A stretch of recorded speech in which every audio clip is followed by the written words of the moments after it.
will of course be notified by teams that this is about to happen. We start that right away.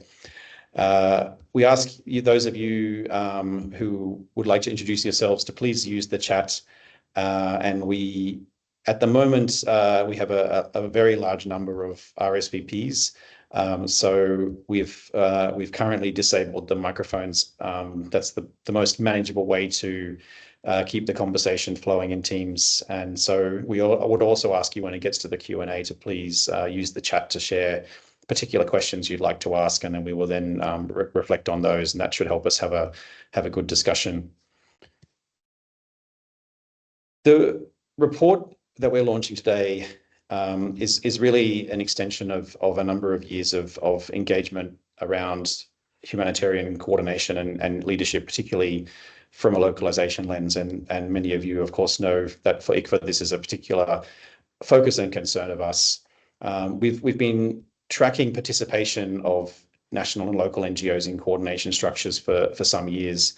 And recently, we've seen from the data that the presence of local and national NGOs is to some extent gradually increasing in different coordination structures, and particularly at the leadership level. So we wanted to go a little bit further. And what we're doing with this study is trying to look beyond the numbers to try to understand whether the increase in seats at the table where it's happening is actually not only about presence, but also about a more effective inclusion of local and national NGO voices, and what we've been referring to as more meaningful participation. We looked at this across 5 focus countries in East and Southern Africa and Latin America regions. And also to note up front that this complements a similar piece of work that was done quite extensively across the MENA region a few years ago, and that's also available on our website. The report looks at leadership, and what we mean by this is the formal representation on behalf of the NGO community in the Interagency Standing Committee coordination mechanisms, namely the humanitarian country teams, the intercluster coordination groups, country-based pooled fund advisory boards, and clusters themselves. And as mentioned, we're trying to go beyond the numbers and to focus on underlying topics, power, trust, practicalities, and then to look at catalysts for change and how to build on and capitalize on practices that are happening in different contexts. We really want to thank our colleagues at OCHA for their fantastic effort in gathering comprehensive data. It's been fundamental to this work to be able to draw on that, and we really do appreciate the support of OCHA in allowing us to have access to some of the data that we could use for the analysis. Also, very important to thank BHA, USAID for supporting the development of the report and for the long and standing collaboration with ICVA on this and other work. And last but not least, I want to thank all the ICVA members, our partners from the UN system and outside, and particularly also local NGO actors who participated in the interviews, who brought their diverse perspectives and experience to the table and help us look into this more for the collective benefit. We don't see this as an endpoint. This work is one step in a long process of questioning and challenging the humanitarian system. We need to, of course, follow through on these recommendations. We need to go beyond, and there's more to be done, particularly to look, of course, at how localization is actually impacting and being meaningful in the lives of affected people, and how issues around local leadership cross-cut with other important issues on diversity and gender and more topics. And hopefully we'll have a chance to discuss some of this in the conversation later today. We hope you'll find it a useful report and giving an overview of the dynamics in the humanitarian coordination system and a chance to reflect on progress and of course on the steps further to be taken. Please do find the report on our website. It's available in both English and Spanish at the moment, with hopefully further translations to follow soon. And now to give us a more detailed run through of the report and the methodology and findings, I'd like to introduce Kate Holland. As mentioned, the consultant who led on this work has done a fantastic job. So Kate, handing over to you, please, to take us through a brief presentation.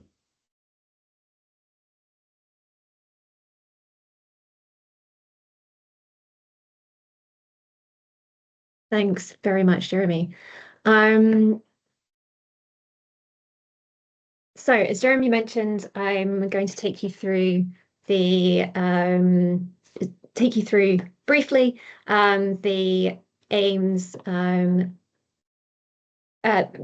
an overview of the research, looking firstly at the research aims, then looking at meaningful participation, what we mean by that.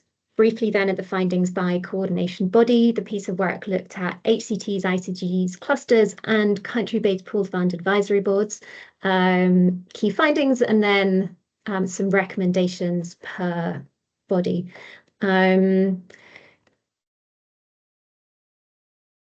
So starting off with the aims of the research, so it looked, as Jeremy was mentioning, at the state of localization within the coordination system, specifically looking at the levels of NGO representation and the quality or meaningful participation, looking particularly at the ability to influence decisions and strategies.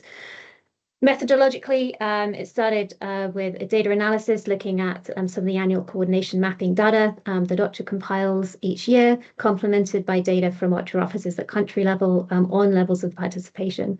Working through a desk view, so it really builds on the available literature that we're all very familiar with, including the IASC recommendations on localization. And then the main body of work was in the interviews, speaking to, you can see there, some 64 people, nearly half of whom were local and national NGO representatives. The rest were INGO representatives sitting in the same coordination bodies, as well as colleagues from OCHA and some cluster coordinators as well, to give a bit of a fully rounded picture of what these look like. The 5 focus countries, Colombia, Venezuela, Somalia, South Sudan, and Ethiopia, accompanying the report, there's a profile breakdown by country, but what I'll be speaking about today is a sort of an overview, bringing together them all. So I wanted to start off by talking a little bit about meaningful participation and sort of what we were drilling down to look at the meaning of that. The phrase doesn't really appear in the report, but what the report does really look at is sort of levels of participation that participants were speaking about. As Jeremy was mentioning, generally we've seen a improvement in the presence of local and national NGOs in these coordination mechanisms, HCTs, cluster co-coordination, etc., ICCGs, but that hasn't necessarily translated or isn't necessarily translating yet into participation and influence. This diagram sort of shows where most participants were describing that they felt, so people who were sitting in HCTs, who were members of ICCGs, that they were present in seats, not even necessarily finding an equal space to speak, were they necessarily listened to, and very few, if any, examples of local and national NGO representatives in these roles feeling like they were influencing agenda setting and decision making, let alone able to take appropriate leadership. And we looked at different levels as well, whether within a cluster, subnational level, etc. In the report itself, there's a similar sub-diagram that also looks at the INGO experience in these coordination bodies, which was sort of a subset of the something else that came out of the work, which is an interesting comparison of being slightly further up the arrow, but not fully. So very quickly on coordination body findings, just some key findings here per each of them. Country-based advisory boards, I think, had the most equal representation of local and national NGOs across the board. Generally, this was fed back as appreciated. However, the perceptions of the functionality by local and national NGOs really did depend on the functionality of the advisory board itself, where one country example, NGOs are being included based on their technical specialisms, which was a very positively reflected back that they were being really looked to input in processes and that. But with this, of course, the local and national NGO inclusion and effectiveness on that also hinged upon the effectiveness or the perceived effectiveness of the advisory board itself. For the clusters, we explored different options, both national co-coordination, also local and national NGOs being in subnational positions, being members of strategic advisory groups, co-chairing technical working groups, the extent to which this is taken up. Two things were really emphasized at these different roles. One is around the role of the cluster co-coordinating partner, or the organization that the national NGO representative in the cluster comes from, and their own institutional knowledge and capacities, and related to that, capacity building and transfer for the staff member taking up these roles, and we'll come on to talk a little bit more about this later. For intercluster groups, of course, national NGO presence really depends on how many cluster co-coordinators they have. And one of the key points emphasized here was on the chairing and facilitation to make intercluster spaces inclusive, and that was reflected across all of the coordination bodies as well. For HCTs, it was sort of emphasized more on that throughout the rest of the presentation, but just a little bit on area level coordination. It wasn't a focus of this, but did come out in some of the conversations where they were described as really theoretically very important spaces for local and national NGO, both participation and potential for taking on leadership, co-leadership roles, but largely perceived to be very UN-led with very few co-chairing arrangements in place.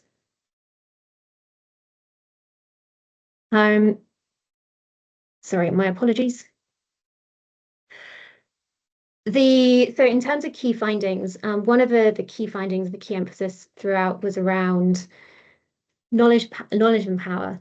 So looking at not only formal knowledge of how this system works, but also informal knowledge was also often emphasized, often described as sort of being taken for granted by international staff who move between multiple country contexts, but not necessarily obvious to new members. So things like understanding UN system hierarchies, communication norms, how consensus around decisions is formed and can be influenced, which is often outside of the meetings that we're sitting in. Coupled with that, we looked at methods for knowledge transfer and both formal, informal methods as well, linked, of course, to local and national NGO representative own interest and then ensuring capacity. Linked really strongly with this as well is, as Jeremy was mentioning, power and trust, and the importance of trust and relationships in these coordination bodies, linked very clearly then with agenda making and decision making in the bodies as well. Moving into sort of my practical key findings around barriers and representation. These are extremely familiar from a lot of localization reports. Language, of course, is a familiar point. The basics were reiterated again here in terms of making coordination spaces accessible and welcoming for local and national NGO members, and also the impact that makes on creating an in-group and then outsider status. Similarly, we looked at sort of practical capacities and resourcing and the difference in relative capacities between large international organizations and local and national organizations, and the impact that has, for example, on the ability to represent in an HCT, which requires quite a substantial amount of preparation work beforehand, that if you are from a smaller organization, means a sort of constrained capacity to perform the representative function.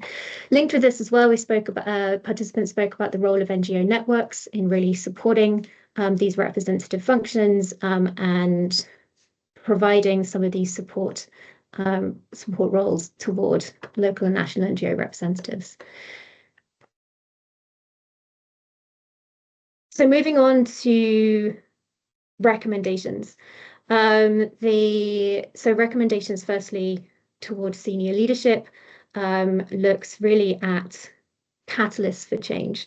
And I believe I may have skipped a slide on catalysts for change. My apologies. Let me see if I can go back to that, because that is one of the most interesting ones. So catalysts for change was something that we looked at throughout the piece of work, looking at how individual efforts can act as essentially a proof of concept.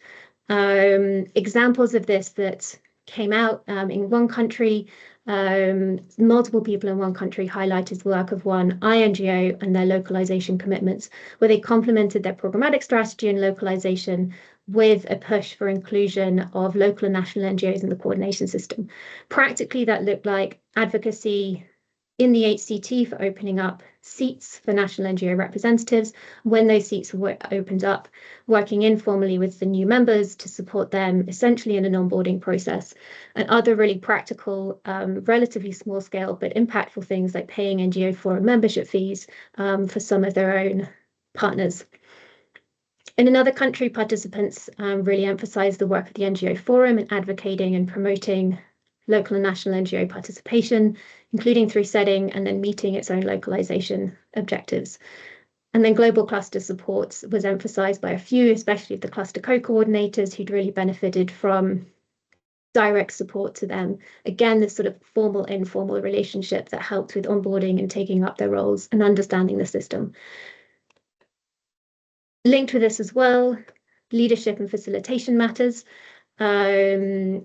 Really looked at the impact, or sort of really emphasized the importance of a commitment to localization goals and examples of progress toward localization being catalyzed by new humanitarian senior leadership. Linked with the HC having a vital role to play in both in signaling commitments and expectations that then trickle down. Linked also with how meetings are facilitated and chaired and how inclusive spaces are created and things like agenda setting are opened up to different participants. Now I'm going back to some of the recommendations. So recommendations towards senior leadership go back to these sort of catalysts for change, how we set tone and expectation in the HCT and among other response factors for inclusion of local and national NGOs. One suggestion that's been enacted in one of the 5 focus countries was things like establishing a regular dialogue with local and national NGO representatives outside of the HCT, working on building relationships, understanding issues, and then also being clear about the extent of each actor's responsibilities and remit to avoiding, as is the case in some circumstances, frustrations building based around unrealistic expectations of maybe what an HC could achieve, what an HCT could achieve, what local and national NGOs themselves can influence and bring to the table. For funding and then facilitation, funding, we're very familiar with a lot of the funding advocacy. Some of the recommendations of this that coming out of key informants were around meeting pre-existing commitments, of course, and then some were around, particularly on the donor funding side, looked at funding for coordination and how to better channel some of that effectively toward local and national NGO coordination. Some around how to fund national cluster co-coordination positions for local and national NGOs, but also around funding for local and national NGO or mixed NGO fora to enhance essentially kind of the back of house capacities.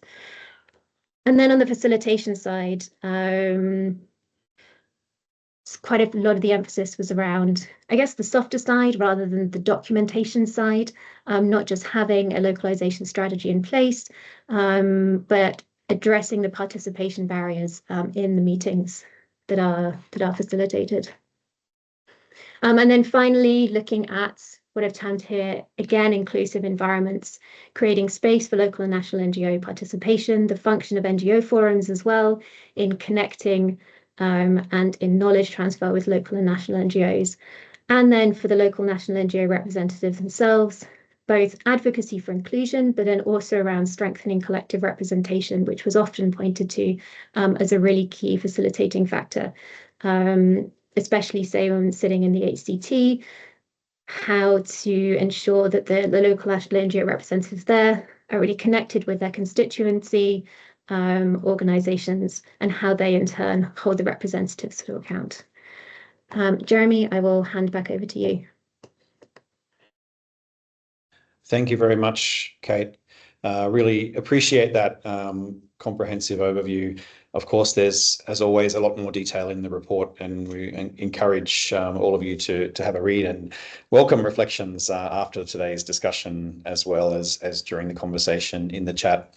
We're now going to open this up into a panel discussion, and we have a fantastic group of leaders from around the system joining us today. Mr. Omar Jama, the Executive Director of Zamzam Foundation in Somalia, Marina Skurik-Pravanovic, the Chief of the System-Wide Approaches and Practices Section, and the co-chair of the Global Cluster Coordinator Group from OCHA, Mr. Matt Guy, for Food Security and Livelihoods Cluster Coordinator at WFP, and a former Food Security and Livelihoods Cluster Coordinator with a national NGO SADO in South Sudan, and Mr. Nanta Hans, the Division Chief, Humanitarian Organizations and Partnerships Division of the Bureau for Humanitarian Assistance in USAID. And I will note we unfortunately had one further panelist, Carmen Garcia from the Lutheran World Federation in Colombia and Venezuela, but she's unable to join us today. So we will miss a few reflections from that region, but certainly that was the original intention. I'm now going to ask a few introductory questions to each of the panelists just to kick us off, and then we'll move into a bit more of a discussion in follow-up. And so, first of all, a question to you, Omar. Zamzam Foundation is one of the largest national humanitarian development NGOs in Somalia. Can you tell us more about your own approach as Zamzam to engagement and your strategy to promote locally led action through the various fora you engage in? Thanks, Omar. Over to you. Yeah, thank you. Thank you, Jeremy. Can you hear me? Good afternoon, everybody. It's a pleasure to be here today. I'm honored to be part of this discussion with the panel. I look forward to engaging meaningful discussion with these panelists. Also, I would like to thank ICVA for this event and inviting us to be joining this group. Coming to your question on our engagement and strategy to promote local led actionists. So, Zamzam Foundation, as one of the largest national organizations in Somalia, we really promote locally led actionists when it comes to the coordination and decision making. We ensure that the local partners are not just participants when it comes to the decision makers in coordination strategies and the programs and with the community that we serve. We advocate for achieving an equal and meaningful representation for local actors when it comes to these decision makings. For example, in the HCC and steering committees, clusters, when it comes to the clusters at level of national level and also subnationals and area-based coordinations. There's sometimes a power imbalance on that. So we advocate for to have meaningful representation when it comes to this coordination structures. We also actively advocate for national and international bodies for local partners to play a leadership roles in these structures, to take the lead of the positions that such as the juries or co-juries, and to be focal points on that, even working with the local community and government as well.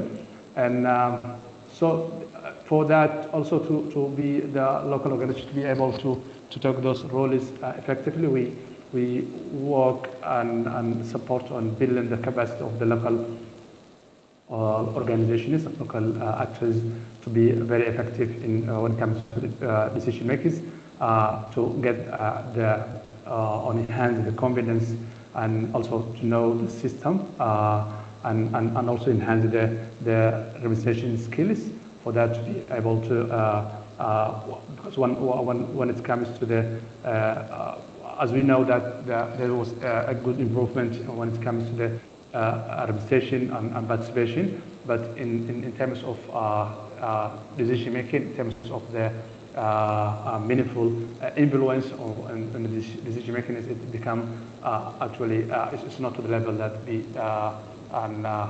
required, and because of that, it is the lack of the system knowledge and also lack of the representation skills for some of the local organizations, and that's because of the limited capacity of those organizations, and it comes all the way to the funding issues when it comes to that.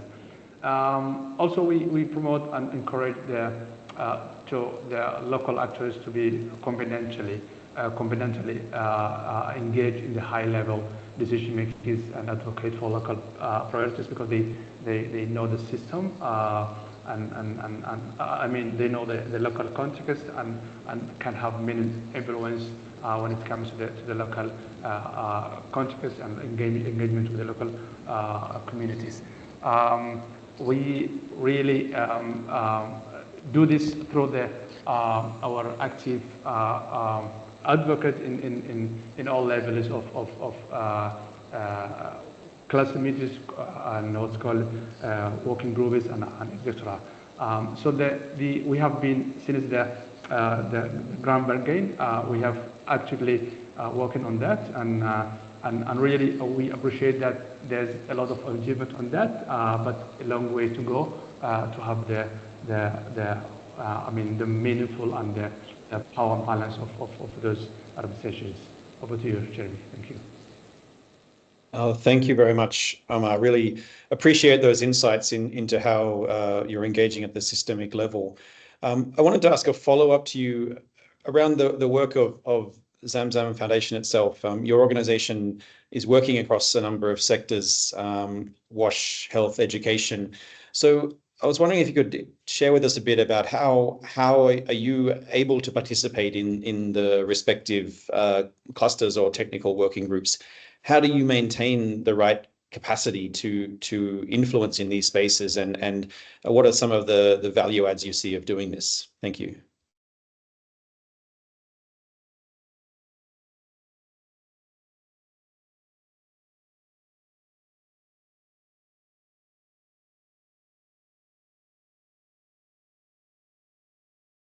Omar, do you hear us? Sorry, so I was muted. Thanks, Jeremy. As Zamzam Foundation, we actually actively engage and participate in the coordination structures, including the HCT. We are our third time in HCT for the last couple of years. Yeah, we been as represented or the local organizations in HCT. We are in our third time, and we actually learned a lot. And it is compared to when we were in the first time to be in HCT member, is different from now, because we been able to be build experience and know system knowledge, and also build the capacity on how the system works, and compared to other local organizations who might not be able to be in this coordination, actually it's tough sometimes to be there. Also in the cluster meetings, we are actively in clusters, including the WASH, food security, health, nutrition, education, and in levels of national and subnational. This actually, and to be able to, honestly, I mean, based on our experience, and it is sometimes very tough to be in this cluster coordinations as a new and local organization who didn't build, a better knowledge on the system, and sometimes you, when it comes to being participant on that and lacking all that, or have limited knowledge on that, you end up having no influence on the system. So that's very important, because even the setting the agenda or maybe be part of the influence of the agenda is actually very limited when it comes to the local organizations.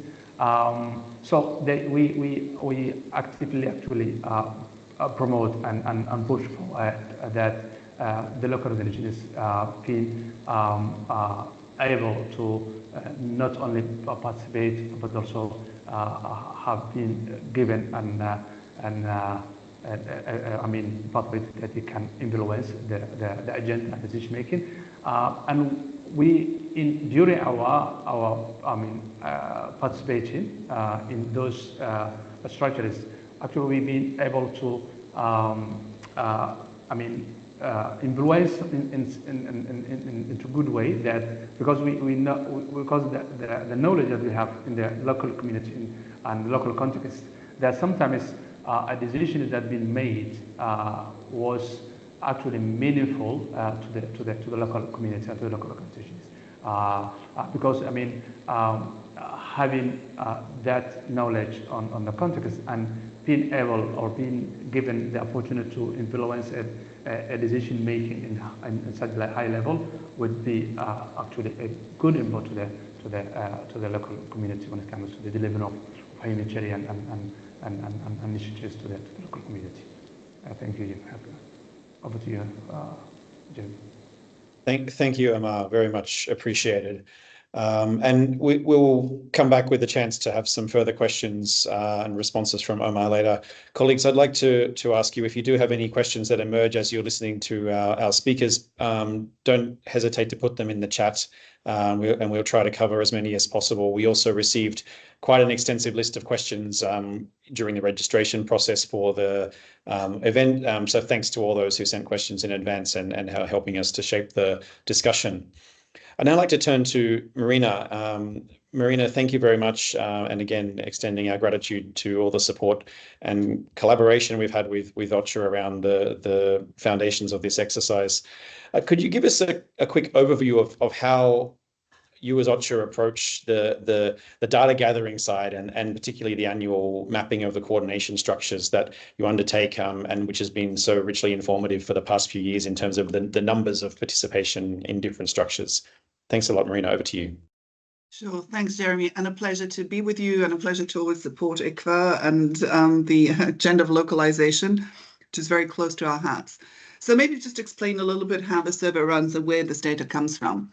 So we run the survey every year the same way, in the same methodology and the same time periods to make sure that the data consistency is there. And we've been doing it in this way for more than 7 years. There was a previous version, but it was much improved, I think, over the years. It is an exercise that OCHA leads, but it does in collaboration with the global clusters. And just to give you an idea, so this year it's 28 operations plus 4, which are the ones where we don't have full IASC structures, but we've analyzed more than 2,099 coordination mechanisms. So it is pretty comprehensive. It is the only data collection of its kind on IASC structures, and we produce a note every year where we analyze and we look at some of the trends. And what's now great is because of this consistency of methodology and timelines, we're really able to track trends and to actually say this is as correct as it gets. We're a great response rate of 97%, which is, I think, amazing when everyone gets a barrage of surveys. And we do then validate and curate the data with the global clusters for all the cluster aspects and OCHA offices for the HCT, the Humanitarian Country Team, and ICCG Intercluster Coordination Group data. So it is really as correct as it gets. Now, data is only data. It is quantitative. It is not qualitative. This is where this report is super helpful because it gives you that additional dimension. So this is what the numbers tell you, but then there is the quality of experience. And I think we always said that, this is data on coordination. Quantitative is very useful, but up to a certain point. It is about how people actually experience that and what does it mean for them as organizations and as individuals. And again, something that I think your report points to. So we are thrilled that we're able to do this. It contributes to tracking various trends, including localization, and we've made sure that the indicators in the guidance that was developed now 3 years ago are actually firmly embedded in the survey. So we're able to actually then see what progress has or has not been made. Back to you, Jeremy. Thanks a lot, Marina. Really appreciate it. And yes, absolutely. Thanks for mentioning the guidance, which we of course worked on together a few years back with many others in the IASC system. And my second question to you was actually going to be to ask you to reflect on the report recommendations in light of this guidance and in light of your own experience in the system. I mean, is the way this guidance is being implemented having an impact? Do you see any resonance with some of the recommendations in the new report with what we've been looking at in terms of the sort of the broader localization agenda? And are there any recommendations that sort of stand out to you as particular areas which we could be focusing on taking forward? Thanks, Marina. Thanks, Jeremy. So yes, it has been 3 years. I think it was great. I want to reflect just for 1 minute on the guidance. I think it was a great collective effort. And we had the various parts of the system, local NGOs, international NGOs, NGO fora, the UN, everyone really plugging in. If 3 years is a good indicator of time, I think it's so far withstood the test of time. The points are still relevant and pertinent. It gave us indicators to track. We were not able to track before. How we were doing now, we can track and we can say, yes, there is progress or there is not progress. So those are all great things. On the negative side, and maybe that's a positive, I don't know, but we still see some of the recommendations and the guidance, echoed in your report, which means that the guidance is not being fully implemented. Now, I always like to say, I'm not a believer in revolutionary change overnight because I don't think it actually often happens that way in our sector. It is really a test of endurance, and changing attitudes, which this is a lot of this is about, attitudes takes time. It does not happen overnight. Obviously, I think what is valuable about this report is that it shows that there is definitely room for improvement in terms, especially of that qualitative aspect. So we do need to focus on those sort of the soft skills in terms of coordination and how do you create an enabling environment. And even if your intentions are good, sometimes very small things and bigger things can actually make a real difference of whether someone's going to give up on coordination or is going to feel included or not. And we see this when we go on field visits, when we see all these issues crop up all the time. Overall, I think I've seen progress, or like to, maybe I'm being overly positive. I do see some progress, but there's still quite a long way to go. So from our side, yes, it does require, probably we need to also look at how do we better engage with the teams on the ground. And some of it is just the continuing, engagement and really being there with the people who actually make coordination happen. And that's working with all the different members of the coordination fora that exist to raise that awareness and what are some of the things that actually don't make this a good experience for local actors in particular and NGOs in general. So that is definitely, and I think as OCHA, we take this on board very seriously. Obviously, we play a very important role in terms of facilitating coordination, but we're not the only ones. And there are others too. And I think we've also, through the role that we play and also the role that I play as the co-chair of the global clusters, we do keep on repeating that messaging and really pushing that forward. And on that, we've also seen progress. We see a lot of global clusters now have a localization strategy, which they didn't 2-3 years ago.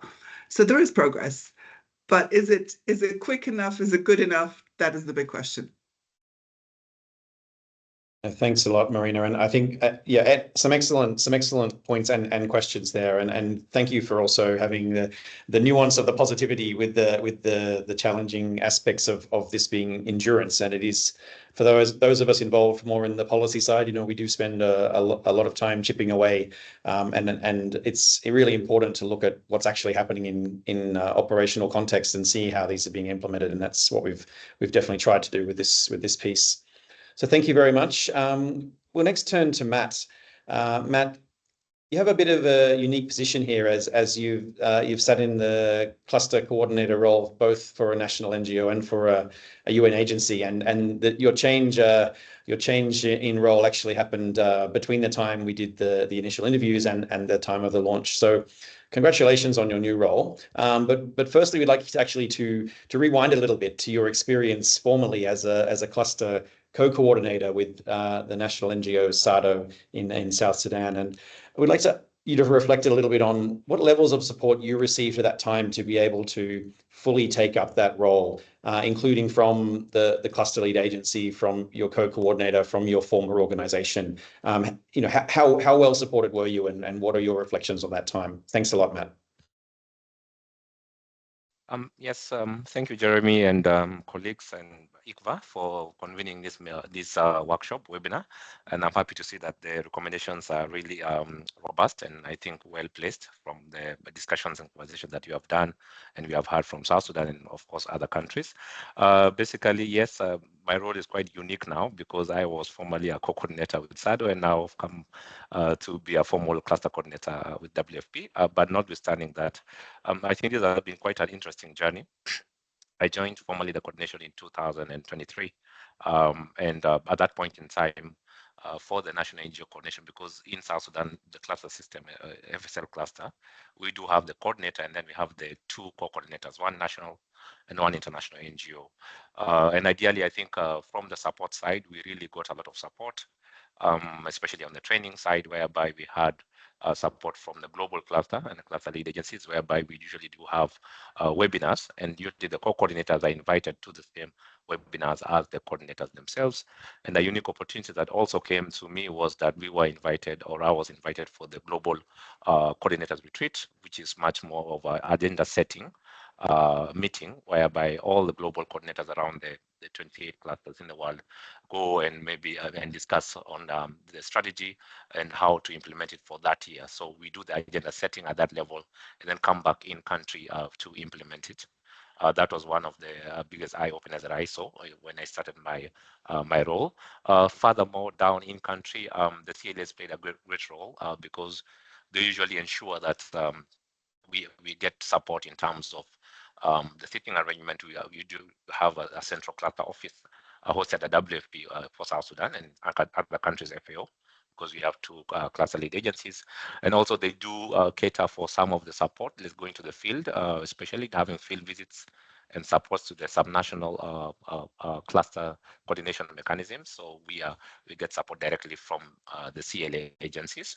But the only thing I think that was not factored in, and I think it's some of the contribution that should come from the co-coordinators, of course, is the salary expectation and also the support of that. And I think in country, you are supposed to do your own fundraising for your position, either through the country-based pool fund mechanism or through donors directly. And lucky enough, from SADO side, we were in a great position to advocate and to fundraise for my role then as a co-coordinator directly from one of the donor agencies in country that had passionate around localization and also the coordination mechanism.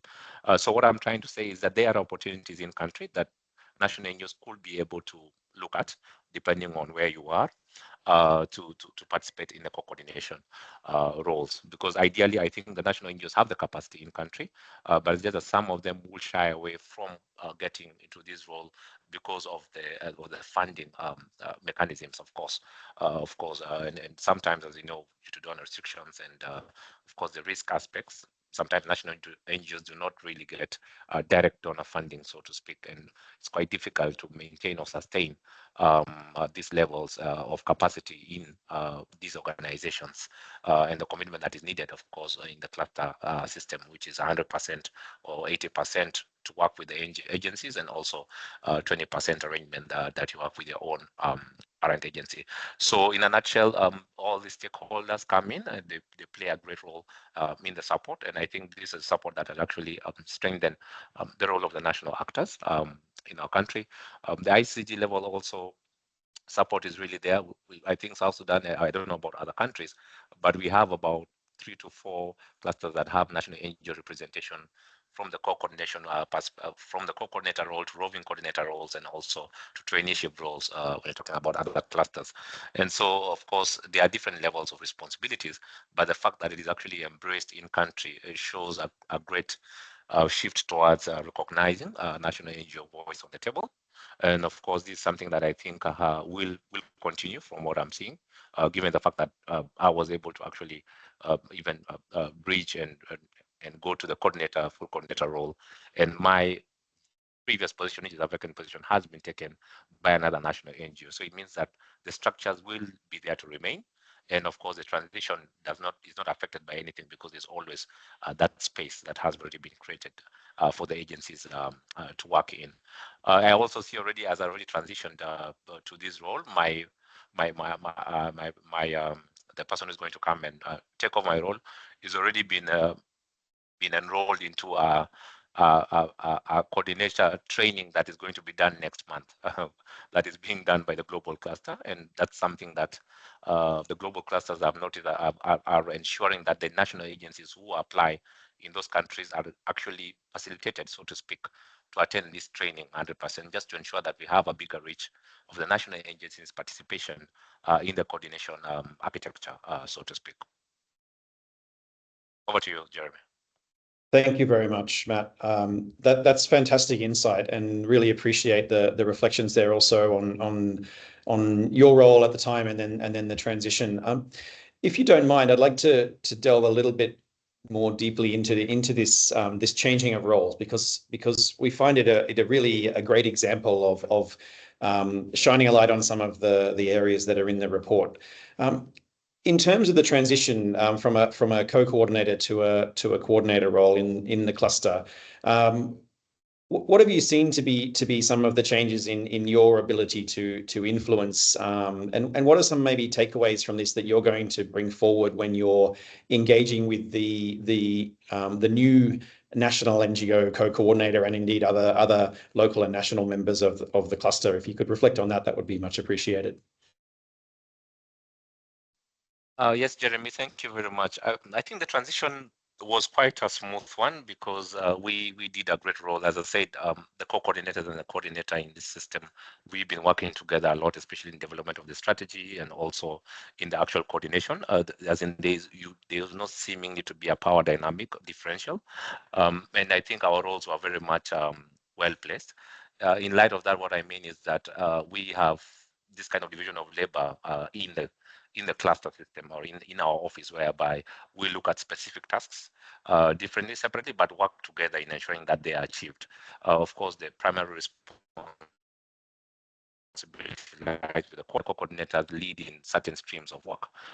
So basically, I was leading, of course, in the localization work and other streams of work, was what I was doing in the past. But ideally now, because we have already set up a localization task force, and part of the role of this task force is to try and increase the visibility of the national NGOs, especially at the subnational level, because we have already tested that the national NGOs can be able to work at this level and are able to influence decision making. What about at the subnational level, whereby we can also take up the coordination? So we have been encouraging national NGOs to take over more co-lead roles at that level, and it's something that is still ongoing, and we need to really work on. A key takeaway is that we really need to keep building the capacities of the local partners. I think ideally it's not about that they lack capacity, but I think it's a space to make decisions, and I think that's what created the difference of where I am, and also made the transition easy, because you'll find that whenever we leave, or whenever the coordinator has gone for break-in service or R&R, we, the co-coordinators, one of us at least, will take over the coordination roles, basically fully. What I mean by that is that we report directly to the CLAs, we report directly to the SAG members, we report directly to the global cluster, make meetings with them, as is done by a normal coordinator role. So there's no demarcation of roles greatly. So that induction in itself in the work is a great takeaway of ensuring that whoever is in that role of the co-coordinator can fully do the coordinator role when in the absence of a coordinator, and of course even when they are working together, so that there's a seamless transition, and also there's continuity, especially at the cluster system and the work that we do, especially. Over to you. Great, thank you very much, Matt. No, that's really appreciated, and I think it's a reflection also on one of the indicators of systems and structures that are actually working. It's when people can change roles and the structures continue to function, and so that's really quite an informative and positive story. We'll now move to our last panelist, Ananta. What are your views on the report and its recommendations coming from BHA? I mean, how do you see these findings can contribute to the type of support the international system, including actors such as ICVA and others, are trying to offer to strengthen national and local actors' participation and influence in coordination? Thanks, Ananta. Yeah, thank you so much for the invitation to be here, Jeremy, and congratulations to Kate and you and ICVA for this report. I'm very pleased to be here and to be included in this discussion.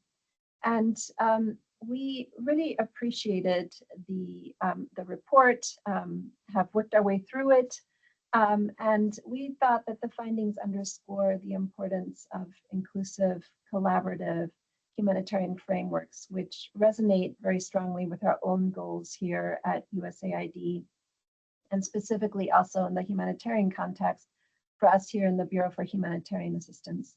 So we thought that the report for us was very valuable, not only for its detailed findings, but also for the very tangible and clear suggestions that were made to the various different structures that we're trying to affect with change. And I join some of the other comments and your comments in saying that we all understand and recognize that translating the commitments that we're making in the localization space into practice is a challenge across the sector for us as well, of course.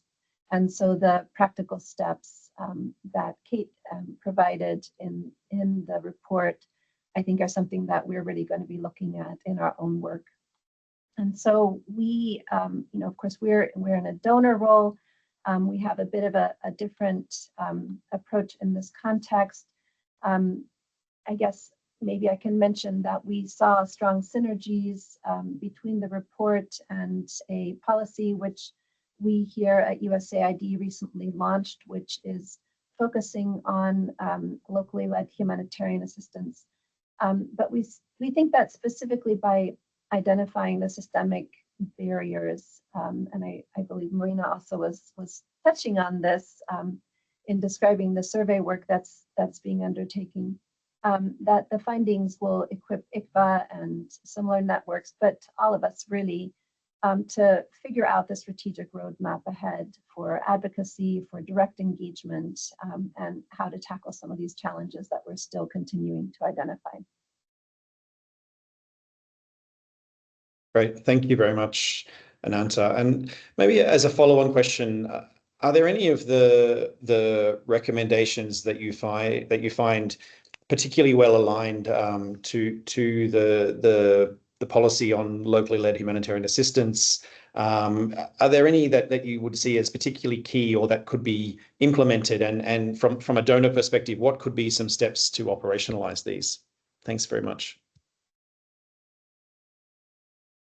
Yeah, definitely. For us, so we recently in early September launched this, it's called the Policy on Locally Led Humanitarian Assistance. I'm happy to provide a link if there's an interest. And like your report, it was a multi-year effort that we've been working on.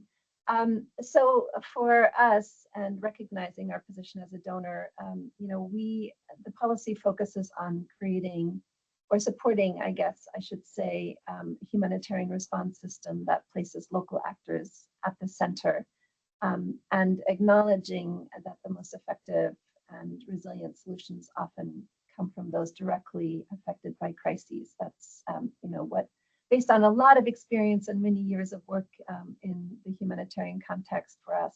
So specifically to your question, Jeremy, so we thought that the report really gave us some good food for thought in in looking at the emphasis on local knowledge and capacities. So we have that reflected in our policy as well. We are trying to ensure that that our efforts are premised on capacity sharing, and that we frame our efforts to more intentionally leverage local knowledge and expertise through our engagements, not only in direct humanitarian support, but also through support to research, subject matter experts, et cetera, which is also in my within my team. So we're also looking at, and I think this was perhaps referenced as well, specifically at how to lower practical barriers for inclusion. And I think Kate touched on that as well, specifically in some of the IASC structures, but we're looking at that as well in terms of our own work as a donor. Also, the references to power relationships and the need for trust between coordination body members really resonated with us. Something that we appreciated the explicit references to. We're trying to explore ways to advance local leadership in coordination structures through our donor roles, and that's something that's very important to us, and obviously helpful for us to see the feedback that that was shared throughout the report. And then really looking at ways to, and I think this was actually almost, we're taking, I guess, this language from the report, the catalysts for change. So we're also looking at our own ways of supporting this in a small way. For the first time now, we've just recently launched it's called the Locally Led Humanitarian Assistance Prize Competition. It's just recently closed, but we wanted to celebrate the work specifically of women-led and women's rights organizations. We also chose 5 countries. They didn't all perfectly align with the ones that you did your research in, but we focused on Democratic Republic of Congo, Guatemala, Haiti, Iraq, Mali, and Ukraine. And so by doing this, we were attempting to find a way, an innovative way to highlight creative work that is being done by local leaders in the sector that potentially could be unrecognized and under-resourced, and to spotlight the impact of what they are doing. Let me stop and turn it back to you.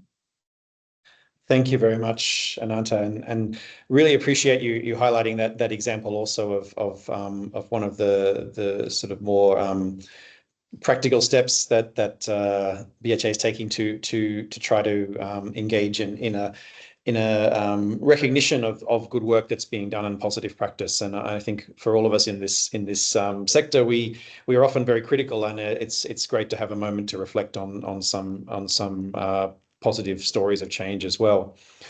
We're now moving into a bit more of a free-flowing Q&A with the full panel. And as mentioned before, we had received quite a number of questions from the participants while registering, and we encourage you, please, if you'd like to ask specific questions based on what you've heard already, please don't hesitate to put those in the chat at the moment.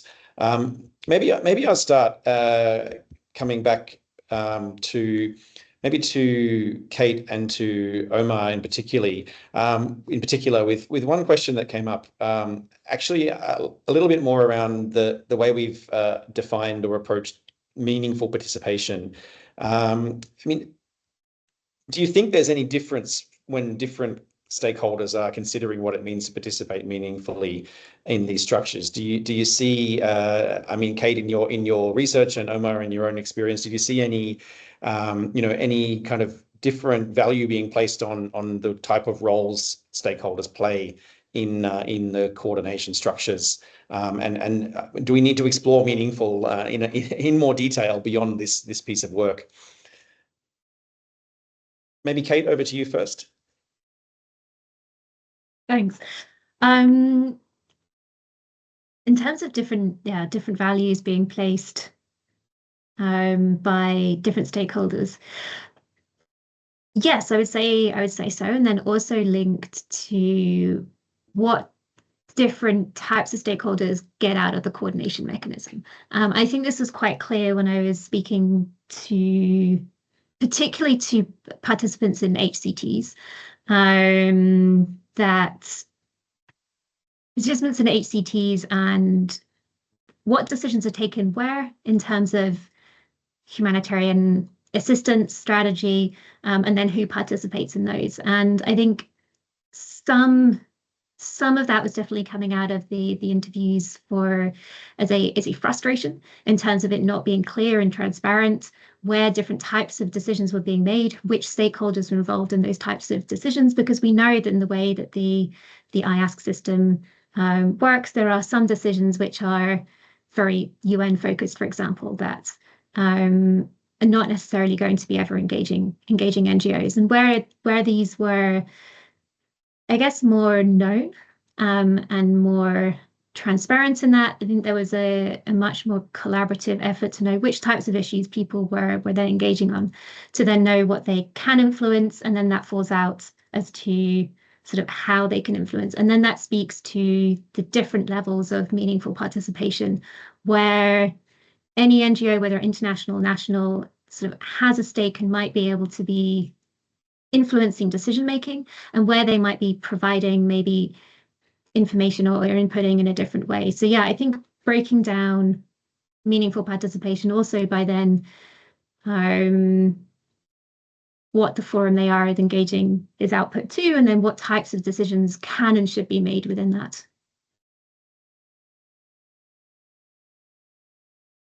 Thanks a lot, Kate. And actually, some of these points also reflect on some other work we've been doing recently, looking about the quality of coordination structures and how they function overall. I think some of this is really important.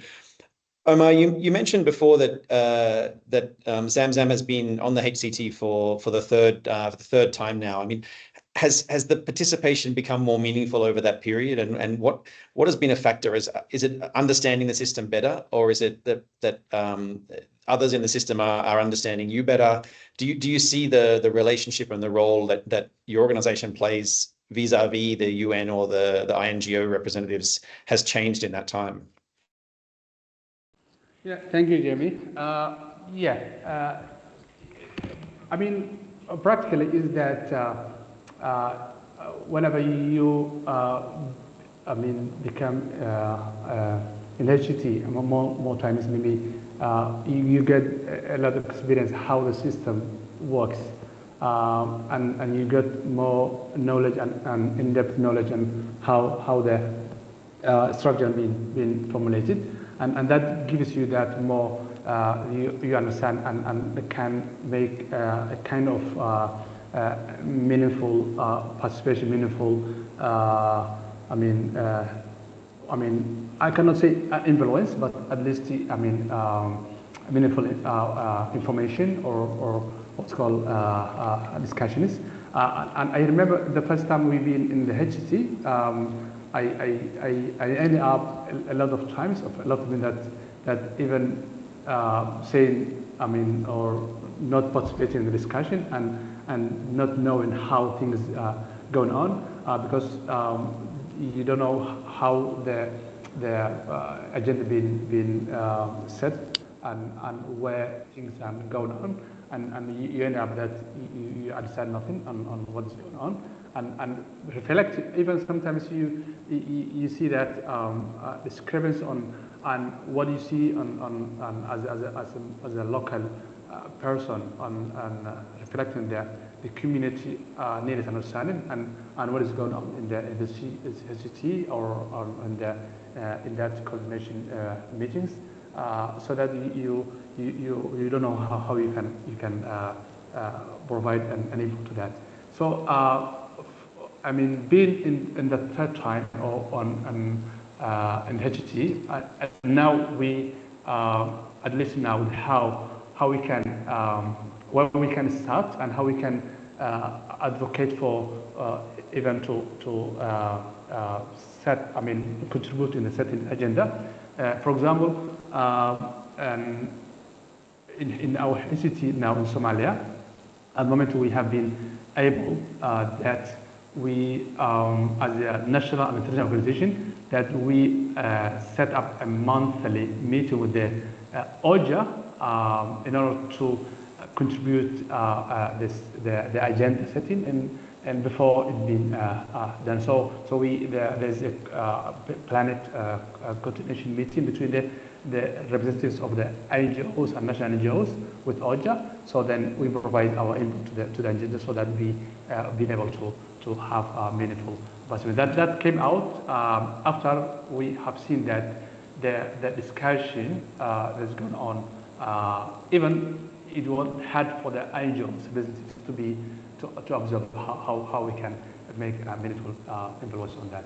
So that actually made us having more meaningful participation in the IGT. Back to you, Jim. Thank you very much, Omar. Really appreciate that. Next question, Marina, maybe I come back to you on this one, and I'll lead on from the question that's in the chat around the participation of different types of local organization. I mean, the question is specifically about refugee-led organizations, but we also had a number of questions during the registration process around the fact that, of course, local organizations are not homogeneous. We have a big focus recently on women-led organizations and on organizations supporting people with disabilities and other such groups. I mean, from your perspective, in terms of looking at not only the data but then the sort of the analysis piece, I guess, beyond this, I mean, how far can we and should we go in tracking this diversity of representation? And the question I have, which is a bit of a personal take on this, is there a risk of putting too many criteria on local actors so we don't enable meaningful representation to actually unfold at the local level? Rather, we require it from a global level. Be really interested to your reflections on that. Thanks. Thanks, Jeremy. It's a really difficult one because there's always that difficult balancing act between inclusivity and making sure people are representative of all the different groups, which all have the rightful place under the sun, and making sure the coordination is actually effective. So I'm just going to give you two figures. So if you just look at the figures over the last 3 years, for humanitarian country teams, the average size of humanitarian country teams has increased from 30 to 35, which is actually quite a large increase. And then for the intercluster coordination group, from 28 to 36, which is a big increase. We have some HCTs which are as big as 64 people. Now, I cannot, in my wildest dream, imagine how 64 people can be a strategic decision-making body, which is what a humanitarian country team is. And so I think there's a difference between being nimble and strategic and information sharing with as many actors as possible. So this is the sort of the overall coordination challenge that we have, that we do have this ballooning and inflation. On the other hand, we're much more mindful about including all the different groups that we absolutely must include for diversity, for all the right reasons. And so it's a difficult balancing act. And we do track in the coordination mapping various categories. So we, as you know, the definition of what constituted a women-led women rights organization wasn't fully agreed within the IC. Now it is. We are now including in the drop-down menu. People, organizations of people with disabilities, we're including that too.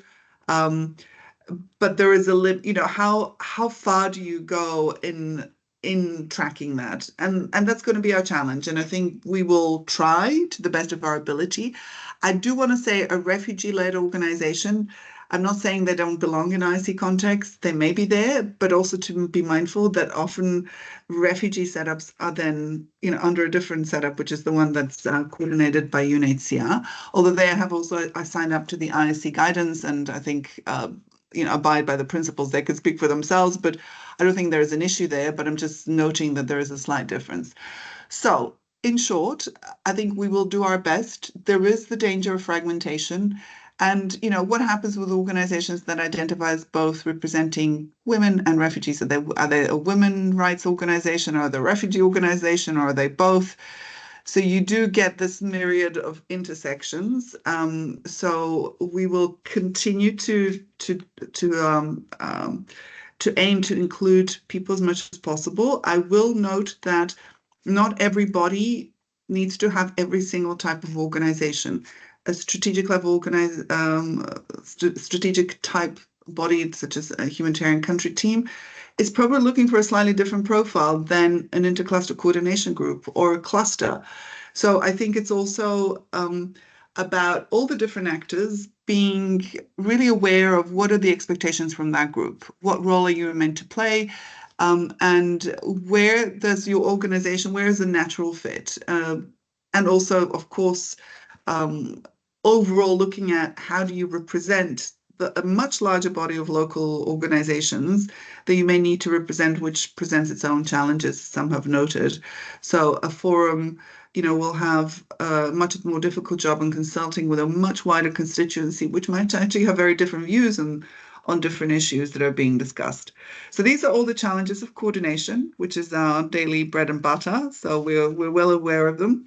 I think it's really about people being realistic, and there are no miracle cures, but I think as a system, we're heading in the right direction and being much more mindful of all of these considerations. But I think it will not always be to the liking of every single actor in the sector, because some people do want to be in every body, and I don't think that's going to be feasible, because then the bodies themselves become meaningless if we just have too many people around the table. Over. Yeah, thank you, Marina. I think that's a really great and nuanced answer, and it is, of course, an extremely complicated space. And this question of effective coordination and coordination that has a purpose versus number of seats around the table and who has a voice, I think is one of the perennial challenges that we're looking at. Matt, I wanted to turn to you for a little bit more of a question around the intercluster space and the influence that you've seen being able to be had in that space from your different cluster co-coordinator roles.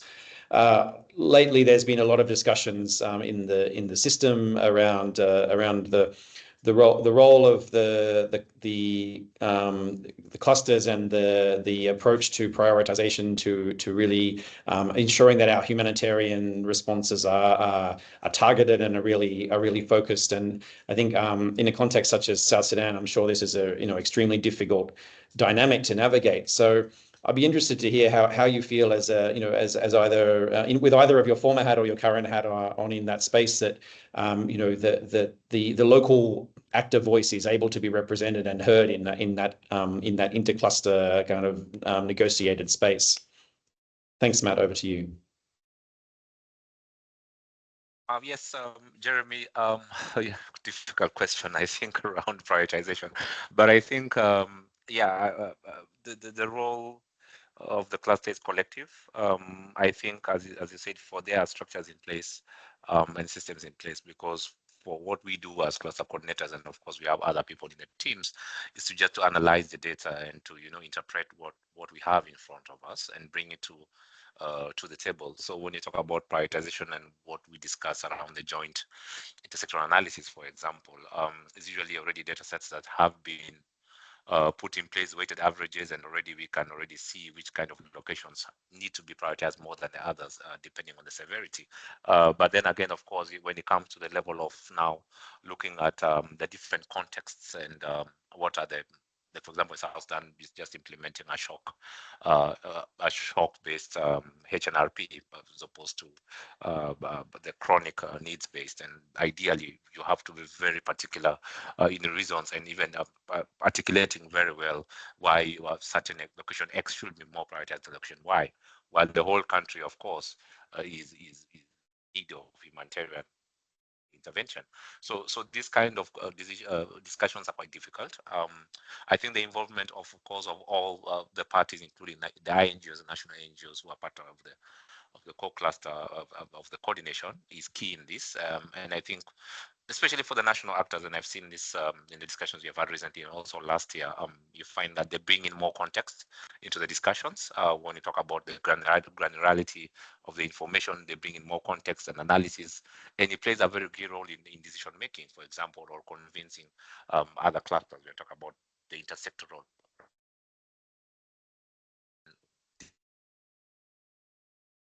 But I think that contextual knowledge that comes from the ground, and it's very well placed in those connection mechanisms, if those absence of that, it will be in shambles. For example, you just look at data just on the paper and not what someone has experienced on the ground. That is one. I think the second part of it is, as I said before, there is, of course, the strict process that we undergo, the analysis, the assessments that we do, very well structured. And I think that plays a greater role, of course, in already setting the space, in ensuring that we don't leave anyone behind. And I think when it comes to the levels of even advocacy, when it comes to locations or areas that may be deprioritized or not, and in this space whereby we know that funds are shrinking the whole world over, and countries like South Sudan that have had humanitarian crisis for 10 years and above, it's quite difficult to, even convince the ERC or the HC sometimes on why the needs are keeping on going up while we are already pumping billions and billions of dollars in response, So sometimes it goes down to the wire to exactly what we see on the ground and how the response in the past has looked like. And I think the actors, as I said before, play a greater role because of that contextual knowledge and also knowing that they are able to get partners plays a great advantage in decision making and also informing them, and the fact that the space is actually there to articulate that is much more of a plus in this kind of a space, so to speak. Over to you. Great. Thank you very much, Matt. Really appreciate it. And I think the point around the level of contextual granularity that can come from having the different voices represented is really critical. Ananta, I wanted to come with you with another question, and I'm actually going to turn the question around a little bit from what was presented to us, because we're often asked, of course, what more can donors do to promote localization? What more can be done, to support? And I think as you've articulated, with the new policy, with some of the changes that BHA is already pushing, I think we're seeing steps in that direction from the donor side. But what do you see could be done more by others in the system, local actors, international actors?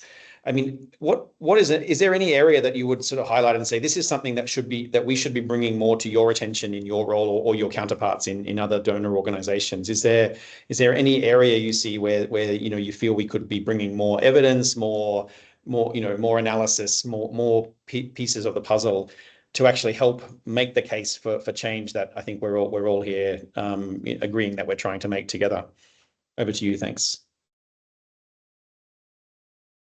Yeah, thanks for that question, Jeremy. Very interesting question, of course, and we spend a lot of time thinking about this.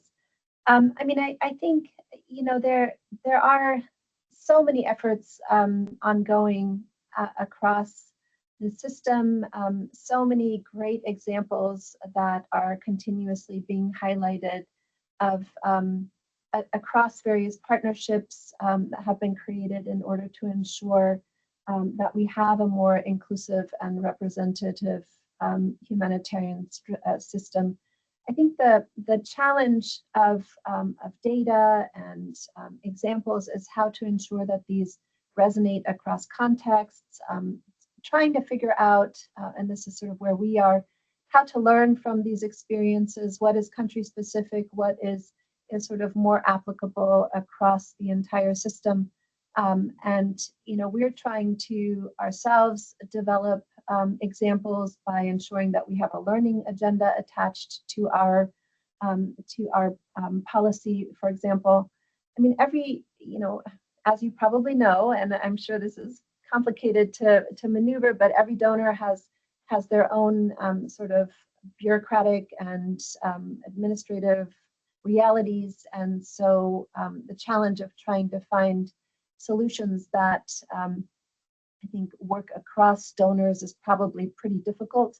But I think there is consensus, at least in the conversations that we've been participating in, that donors are trying to find ways to really ensure that we are in fact supporting those efforts that have been shown to be helpful, that we are figuring out ways to leverage and promote and support local leadership, that we are really conscious and aware of any kind of power imbalances that affect the outcomes in humanitarian contexts. So, I mean, we have this opportunity right now with our policy to really take a very structured look at this. We also have an opportunity, since we're working across all of USAID, excuse me, so both in the humanitarian context, but also in the development context, on promoting greater local leadership across both. And so I think for us, it's a real whole agency effort, which allows us a lot of interesting learning, which we're sharing as much as we can, but also trying to be very honest about, you know, and trying to ensure that we are placing the real thinking analysis into the country context so that we can ensure that our solutions at least are locally appropriate.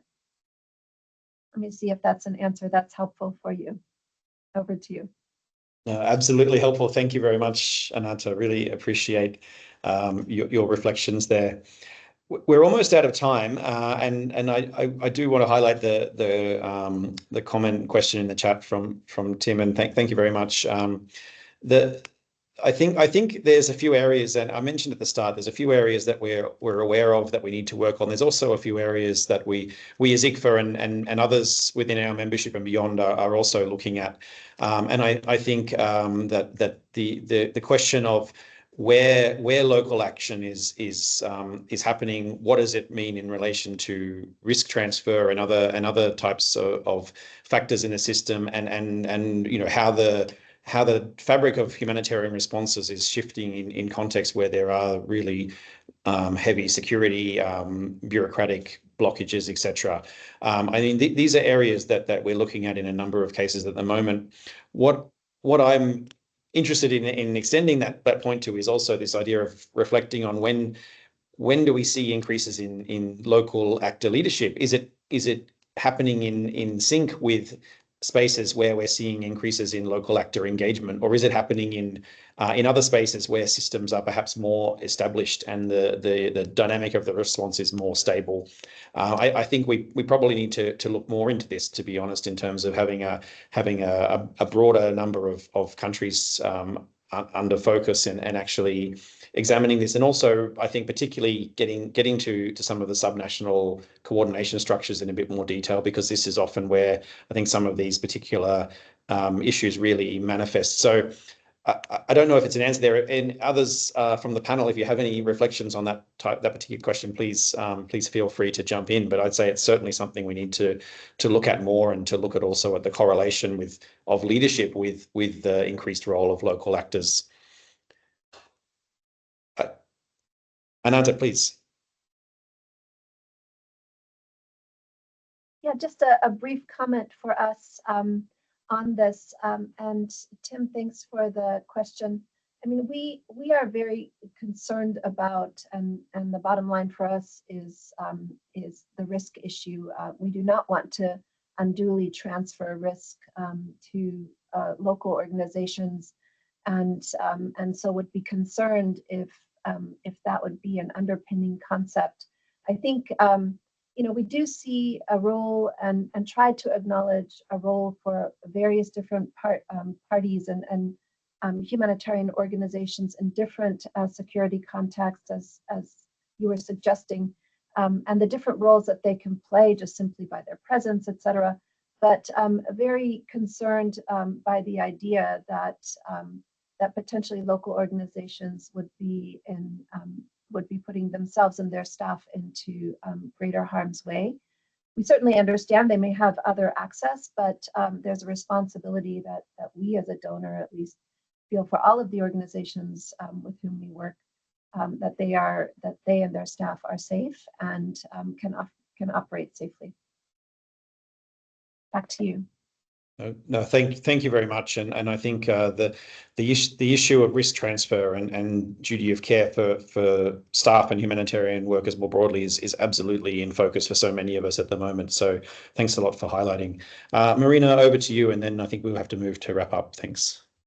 I'll try to be as quick as possible, Jeremy. I mean, we do see trends, first of all, that at subnational level coordination is growing, right, just in terms of structures. And we do see local actors being more visible and more present, which is also natural. And completely agree with Ananta on all the points that this should not be linked to risk transfer. However, there is the other side that local actors often have the specific knowledge in those areas and occupy a sort of a natural space with their communities and so on. So those are the positives. I think the key thing here, and what we hear from local actors, is that this growth of their presence at the subnational level should not also take away from their ability to influence at national level, because a lot of the funding decisions, the strategic decisions, are made at national level. So while we see positive trends in terms of growth at subnational level, at the national level, we don't see the same positivity. And this is where the real power is. So I think it's also, again, a balancing act between really making sure that local actors have the same access to power structures and visibility as others do, and also bring all the advantages they can at subnational level. So I think both, if you ask me. And at this point, we don't see that equality in terms of growth at both levels. Great. Thank you very much, Marina. Colleagues, I think that brings us right to the end. I want to acknowledge the comment also from Colm in the chat about the question around international actors getting out of the way. I mean, again, I think this is a very nuanced piece, and there's been much discussion over many years on this question. But honestly, we need to reflect more on this piece, as Marina raised before, around the tension between diversification and effective coordination structures. And I think the big question there is who's coordinating for who. And I wanted to end this session actually with I guess it's a highlight point for me of the last year of work for us that we've done in a number of spaces, which is really saying, you know, we need to be talking about all of the issues we're focused on, including localization, including leadership, including coordination, through the lens of what does it mean for people, what does it mean for assistance reaching people and for people's ability to receive assistance and protection in a meaningful and timely way. And I mean, that should be at the core of all of our discussions. I think if you have a HCT or any other coordination group that's meeting that doesn't have that point firmly in their mind, then you know, we're not meeting for the right purposes. And that's something I think we should be always challenging ourselves around. So thank you all. Really appreciate the great engagement from the panel. Thanks again, Kate, for your fantastic work on the report. Colleagues, please download it, read it. We would love your feedback. Welcome any comments, suggestions for how we can take the work further, and we will continue on. And wishing you all the best for your afternoon or morning ahead. Thanks again.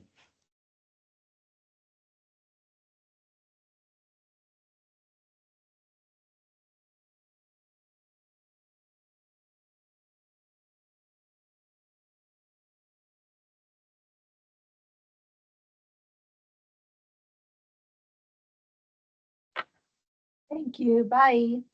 Thanks, Ananta. Appreciate it. Thanks, Kate. Thanks, Omar. Thank you. Thank you, bye, everyone. Thanks so much.